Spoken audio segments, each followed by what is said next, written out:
পৃথিবীর সবচেয়ে বিখ্যাত ও আলোচিত ছবি মোনালিসা। মোনালিসা শুধু এক পেন্টিং নয়, সে যেন এক সময়ের ভিতর লুকিয়ে থাকা জীবন্ত রহস্য। মোনালিসা আলোচিত তার সে বিখ্যাত মুচকি হাসির জন্য। তার দিকে সরাসরি তাকালে মনে হবে তিনি হাসছেন না, কিন্তু চোখ সরিয়ে নিতেই মনে হবে তিনি রহস্যময়ভাবে হেসে ফেললেন। আর এটা সম্ভব হয়েছে দা ভিঞ্চির ব্যবহার করা এক বিশেষ পেন্টিং টেকনিকের কারণে, যাকে বলে স্ফোমেটো এফেক্ট, যেখানে রঙের সীমারেখা অস্পষ্ট করে দেওয়া হয়। কিন্তু আসল রহস্য তার হাসিতে নয়, তার চোখে। 2015 সালে একদল ইটালিয়ান বিজ্ঞানী হাই রেজলিউশন স্ক্যান করে আবিষ্কার করে মোনালিসার চোখের ভেতরে মাইক্রোস্কোপিক লেভেলে কিছু লুকানো কোড। তার বাম চোখে এলভি অক্ষর, যা লিওনার্দো দা ভিঞ্চি এর সংক্ষিপ্ত রূপ বলে মনে করা হয়, আর ডান চোখে অস্পষ্ট কিছু সংখ্যা, সম্ভবত 7-2।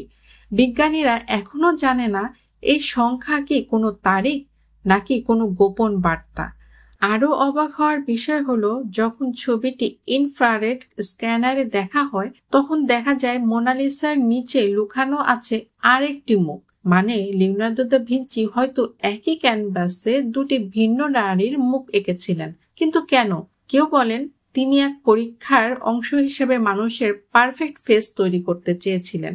আবার কেউ বলেন ছবিটির নিচে লুকানো আছে এমন এক নারীর মুখ যাকে দা ভিঞ্চি ভালোবাসতেন, কিন্তু পৃথিবীকে কখনো জানাতে পারেননি। সবচেয়ে রহস্যময় ব্যাপার হলো, বিজ্ঞানীরা আজও পর্যন্ত দা ভিঞ্চির ব্যবহৃত রঙের রাসায়নিক উপাদানগুলো পুরোপুরি বিশ্লেষণ করতে পারেনি। এই রং 500 বছরও বিবর্ণ হয়নি, এমনকি আধুনিক প্রযুক্তিতে ঠিক এই শেড মেলানো সম্ভব হয়নি। কেউ কেউ মনে করেন দা ভিঞ্চি হয়তো বা এমন একটি ফর্মুলা ব্যবহার করেছিলেন যা তিনি ইচ্ছাকৃতভাবে গোপন রেখেছিলেন। লিওনার্দো দা ভিঞ্চি 1530 সালে এই ছবিটি আঁকেন, কিন্তু আজও কেউ নিশ্চিতভাবে বলতে পারে না ছবির এই মহিলাটি আসলে কে। কেউ বলেন তিনি লিসা গেরার্দিনি, একজন ইটালীয় ব্যবসায়ীর স্ত্রী। আবার কেউ বলেন এই মুখ আসলে দা ভিঞ্চির নিজের নারীরূপ সংস্করণ।